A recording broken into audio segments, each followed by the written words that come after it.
So welcome today. I want to introduce a series of webinars. So we're doing a Boulder Healthier Winter, and today we're going to concentrate on mental health.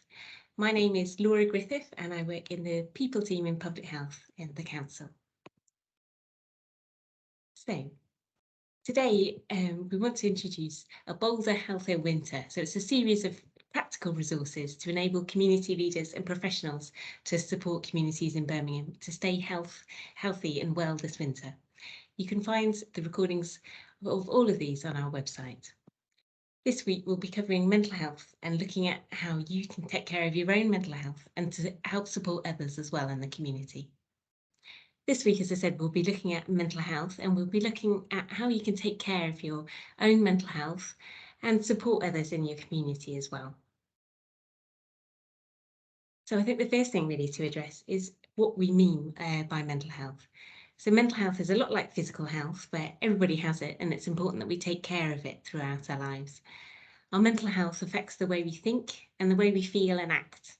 So our mental health can affect many things, but it can affect the way that we approach making choices, handling challenges, relating to others, and generally doing the things that we want to do in our daily lives. Everybody's mental health can go through periods of ups and downs. So when we experience poor mental health, it can feel like the way we think, feel and act are becoming difficult to cope with, and it can be really hard to handle our daily lives. Poor mental health can make us feel a whole range of emotions. So it can make you feel really tired, sad, or helpless and burnt out.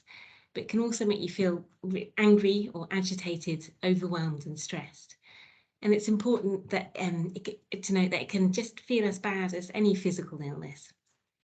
But however you're feeling, it's important to remember that you're not alone. Mental health problems are really common, sadly, and they affect 1 in every 4 people in any given year. So they can range from common problems such as depression or anxiety, or to rarer problems such as experiencing psychosis, when we hear things, see things, or believe things that others around us don't see, hear, or believe.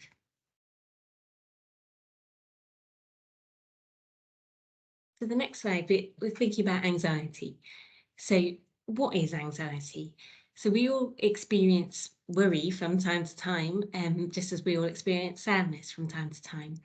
However, anxiety is when we're really worried, afraid, or tense about a particular situation, and those feelings are starting to get in the way of our lives or the things that we want to do. These feelings are our body's natural way of responding to these situations that we perceive as dangerous or threatening, even if we know they aren't. So if these feelings are very strong, or they're regular, or they're hard to control, or disproportionate to the situation, then you might have anxiety or an anxiety disorder. Anxiety can feel really different to everybody, and it can actually be really hard to recognise in yourself and others. So it might come across as somebody being really irritated or stressed, not just anxious. So some people have a number of physical symptoms as well. So they can have a feeling of a tightness in the chest, even digestive problems or problems with sleeping that you might not associate straight away with anxiety. The following video from Minds gives a really useful insight into people's experiences of anxiety. And I think it's important to realise that everybody's feelings about anxiety and everybody's experiences and also their ways of coping can be really different. So I'll play the video now.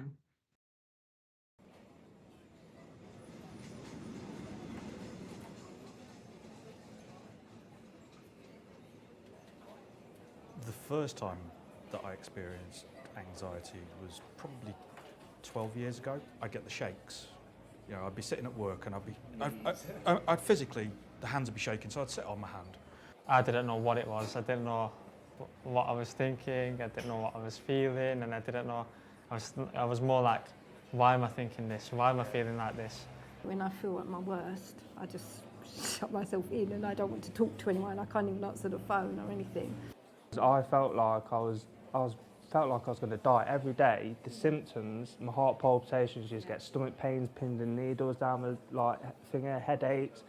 For me, it was just about getting through the day. What I did a lot of the time before I found coping mechanisms, which was to seek constant reassurance from other Yeah, people. all the time. I think that's one of the main things about anxiety. Did you find it made you better? Yes, it All did. the time? Not all or the time. temporarily? It did for about 10 seconds, Right. then I'll have something else wrong there, and then I've got to get reassurance exactly. again. I spent most of my life seeking reassurance from others. Like you say, if health anxiety problems, Anyone. yes. You try. Yeah, and you get a kind of temporary relief. It's like a bit of a drug fix. it is, yeah. It goes away for a bit and then it comes back. So you have to find longer term coping mechanisms. It's like a short-term solution to a long-term problem. Last year, one of the things that I identified with perfection was a minimum standard for me. It wasn't a goal, and that's what it should be. It should be a goal. Perfection, yeah, aim high, but don't set it as the minimum, because that really is what can trigger an awful lot of anxiety. Worst thing to do as well is, say if you've got heart palpitations or like I used to get lumps in the throat, do not look up the symptoms on the internet. Oh, absolutely. Do not do that, because that is a no-go. That'll come up big You're no. absolutely right. I had CBT, I had severe depression, which had also come on from about the age of 11, and I really kind of went about that. But I noticed that when I started to overcome them things, the anxiety lessened and I was able to rationalise and cope with the anxiety more. I still think CBT is probably the best course of treatment for me because I find it more easier to talk about the issues I'm facing. My therapist now, she's always telling me that it's what if it doesn't happen, and the only way that you can try it is by trying it. I've heard yoga, meditation, Pilates, especially yoga, is supposed to be excellent for anxiety. Write yourself a little diary. So, like Mondays, you're suffering from heart palpitations, and list what time it goes as well that day. So next week, if you're suffering from that same like heart palpitations, you can look back and think, right, I suffered with this, it went within a couple of hours, I'll be fine today, it will go. That's one I've found. That's excellent. That's To good. say to yourself, this will pass. And it doesn't define me. I have anxiety, but that's not all I am. Do like little baby steps, so I used to push myself each day. I used to walk up to the shop and then just walk back home. Those baby steps are like big achievements though, aren't they? And I know, for me anyway in particular, I always say it's important, I always think it's important to get the support which you feel you need. And I know for me, I initially found it like very, very difficult to open up to my family, like how I'm feeling, the thoughts I'm getting and so on. And it took me about 2 years after I got diagnosed to even tell one person. But their reactions surprised me in a very good, positive manner. I think now that particularly if you want to tell a family member, go ahead and tell them. If they love you and if you love them, the support should always be there. Actually going to somebody and telling them what you're going through, because it's quite hard sometimes, isn't it, to admit to people. But once you say it, it's like, oh yeah, my brother suffered with that really bad. It's really, really common. You know, when you do start talking about it, you don't realise how many people like have it.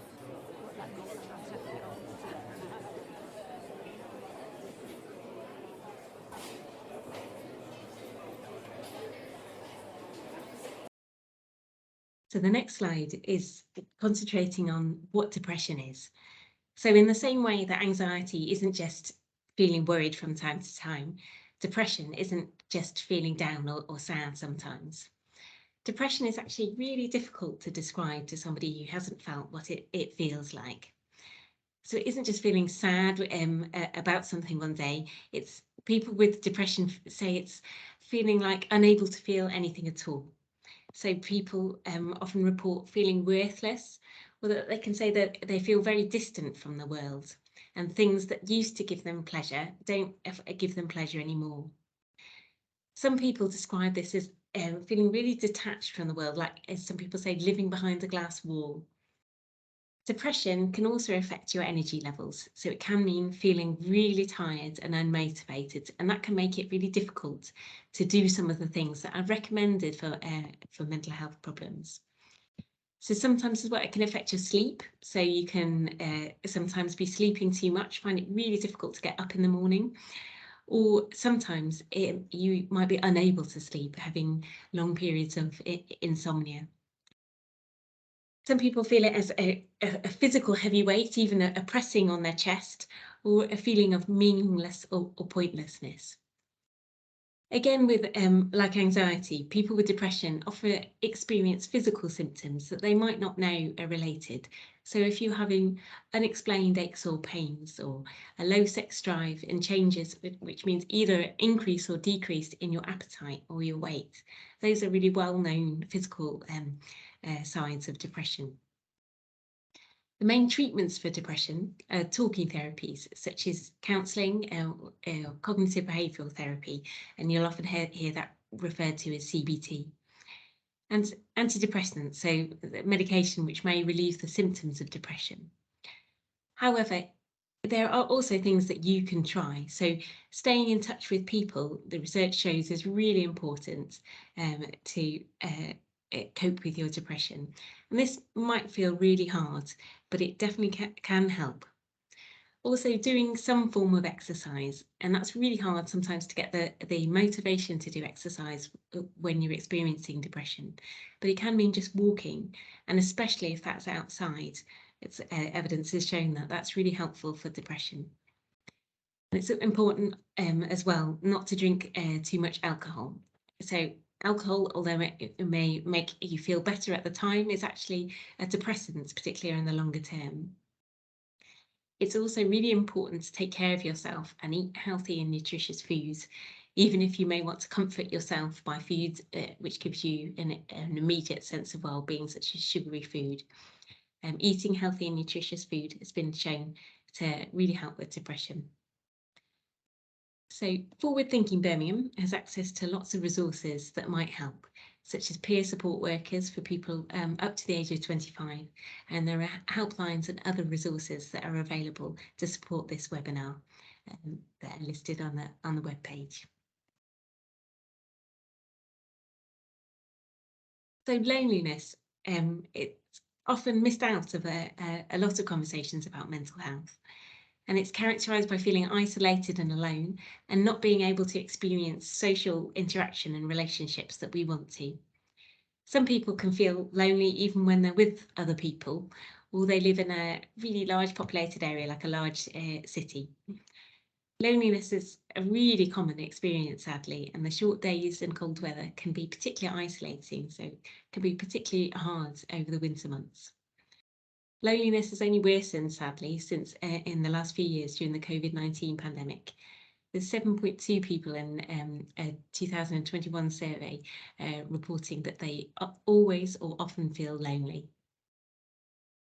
Research has shown what a serious problem loneliness and isolation can be. So it can be just as harmful to our health and well-being as obesity or even smoking. Loneliness can be damaging to our mental health, and poor mental health itself can turn into an isolating experience. So it's really an important one to look out for. Some groups can be especially vulnerable to loneliness, such as people who've become estranged from their friends and family, new migrants, for example, single parents and carers, or people living with a chronic illness who may find it difficult to socialise or difficult to get out of the house. People with low incomes or experiencing unemployment are particularly affected by loneliness, or those experiencing some form of discrimination, so discrimination or stigma based on race, gender, sexual orientation or disability. So I think it's really important to think about the groups of people that might be affected.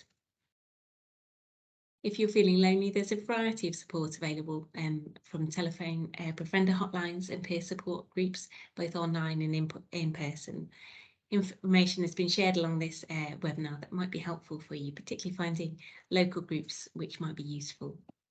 So the next slide is on bereavement, and then bereavement, I think they know what bereavement is, but bereavement is actually something that occurs when someone or something that is important to us, we experience a loss there.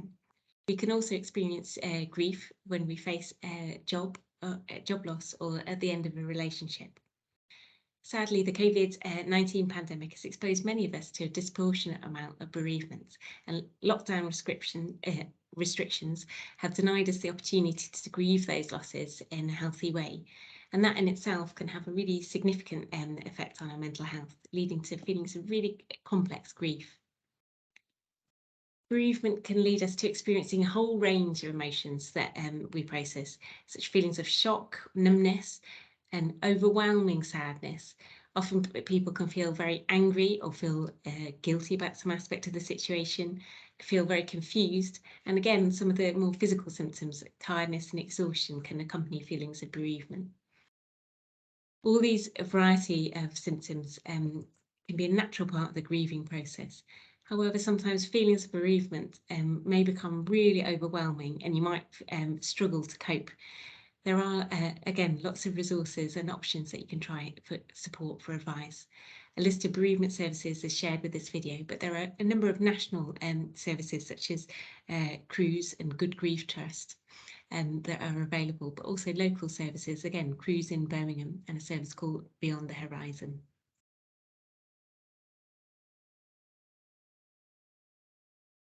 Luckily, there are actually lots of things you can do yourself to take care of your mental health and to help support others with their mental health too. These tips can do two things really. They can help you maintain good mental health, or it might help you if you feel like you've been struggling. So these tips we'll go through in the remaining part of this webinar, but the things we'll focus on today are the usefulness of keeping a diary, which my colleague will go on to explain it in a little bit. You can also plan for difficult times. So if you know, for example, winter time will be a difficult period for you, then you can plan for that difficulty and help do some of the things that will make you feel better or prevent you from feeling worse. You can also practice some relaxation activities that we'll go through in this webinar. And I think a really important one with mental health is talk to someone trusted and seek peer support. It can be very difficult to talk about mental health issues, but there are people out there who will be able to help. Just as important as taking care of your mental health is taking care of your physical health. And also some people have found that reducing your social media usage or using social media in a really much more cautious way will be really helpful. Just going to hand over now to my colleague Alex, who will go through some of these things that might be able to help. Hi everyone, I'm Alex Robinson, a Programme Support Officer in the Public Health team. I'm going to be talking about things you can do to look after your mental health and also support the mental health of others. So one thing you can do is practice journaling and planning ahead. Regularly writing a diary about your thoughts and feelings has been shown to have huge benefits to your mental health and well-being. It can help us to make sense of things that are happening in our lives and express how we're feeling about them. Particularly when we're feeling overwhelmed, journaling can be an excellent way to vent and unload. It's a useful way to regulate our emotions. We can note down any particular physical and emotional symptoms we're feeling and any triggers that might set it off. There are a lot of resources with advice on journaling techniques that you can use.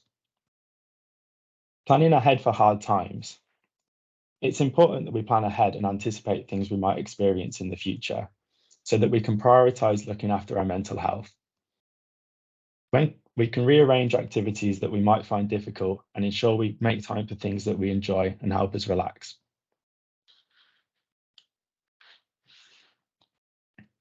So now I'm going to talk about the importance of talking and peer support.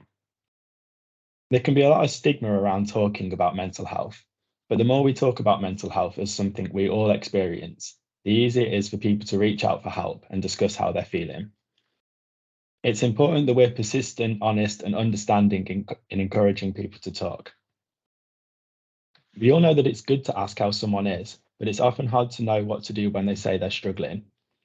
Fortunately, there's lots of things that you can do. There's lots of resources and options for support. If you're concerned about your mental health or someone else's, you can speak to your local GP about your mental health, who can signpost you to relevant support. It's also the responsibility of your workplace to create an environment where mental health is discussed and supported. There are plenty of groups where people with similar lived experiences can meet online or in person to discuss their challenges or do activities such as gardening or sport. Sometimes concern about lack of cultural understanding and language can often be a barrier to people seeking mainstream support. However, there are a broad range of groups and services in Birmingham for people of different faiths, ethnicities, sexual orientations, and who do not have English as a first language.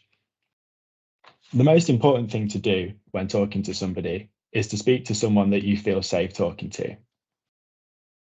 A broad range of support is available, and links to these will be provided alongside the video.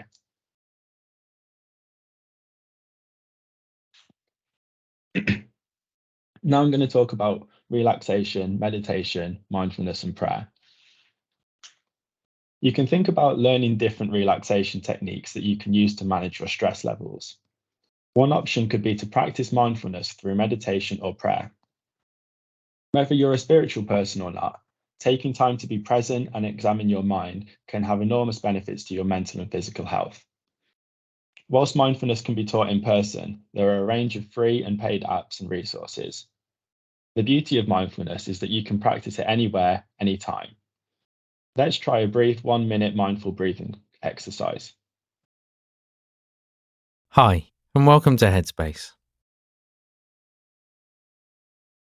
So no matter what's going on in your life right now, no matter how many thoughts are racing around your mind, no matter how the body's feeling, just take a moment to sit down and take a big deep breath, breathing in through the nose and out through the mouth. As you breathe in, a sense of taking in fresh air, the lungs expanding. As you breathe out, a sense of letting go of any stress in the body, in the mind, just feeling the muscles soften and relax. And close your eyes if you'd like to. One more, breathing deeply in through the nose and out through the mouth.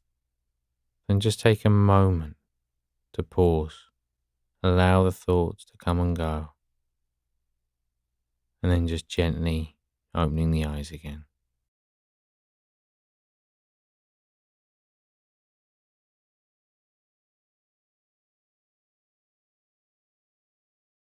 Okay, now I'm going to talk about taking care of your physical health. Taking care of your physical health is particularly important during the winter months. As well as keeping you fit and helping to prevent illness, it can make a huge difference to your mental health. It's recommended that the average adult gets between 75 and 150 minutes of exercise per week. However, physical activity does not have to be vigorous exercise like sports or going to the gym. Getting out of the house for a short walk has been shown to be significantly beneficial to reducing your risk of diabetes and cardiovascular disease. But it also has a lot of benefits to your mental health, especially if you're able to walk in green space and with other people. The benefits of this include reducing stress and anxiety, increasing our energy and alertness, improving our self-esteem and confidence, improving our overall mood and symptoms of depression, and reducing risk of dementia and memory loss.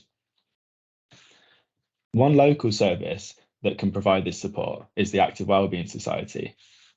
The Active Wellbeing Society delivers a broad range of peer support groups running physical activities for all abilities across Birmingham, including walking and talking sessions and group cycling sessions.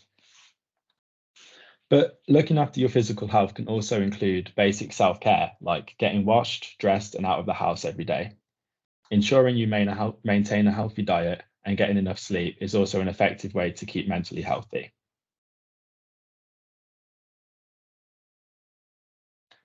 I'm now going to talk about social media and mental well-being. The unrealistic expectations set by social media can lead to feelings of self-consciousness, low self-esteem, and feeling like you need to pursue perfection. This can manifest in anxiety disorders. Using multiple social media platforms simultaneously has been closely linked with symptoms of social anxiety. It's not always easy to tell, though, why you're feeling down when you're using social media. It's important to remember that social media is designed to hold our attention for as long as possible, and it doesn't always do this by showing us things that we enjoy. Young minds have some useful tips on how you can change your social media to have a more positive time online. One thing you can do is unfollow or mute accounts that annoy you or upset you or take up too much of your time. You also don't have to be on every social media platform. Try deleting one social media app from your phone for a week and see what happens. You can also limit the time you spend on social media before you go to sleep and when you wake up. It's also important that you think before you post or comment. Ask yourself whether it's positive for you and people who will see it. Young minds also have a really useful emoji scale that you can use to rate how things on your social media feed make you feel.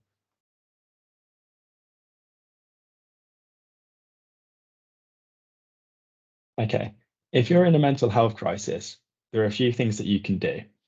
For example, Birmingham Mind operate a 24/7 mental health service helpline that you can call whenever you need support without being known or registered to their services.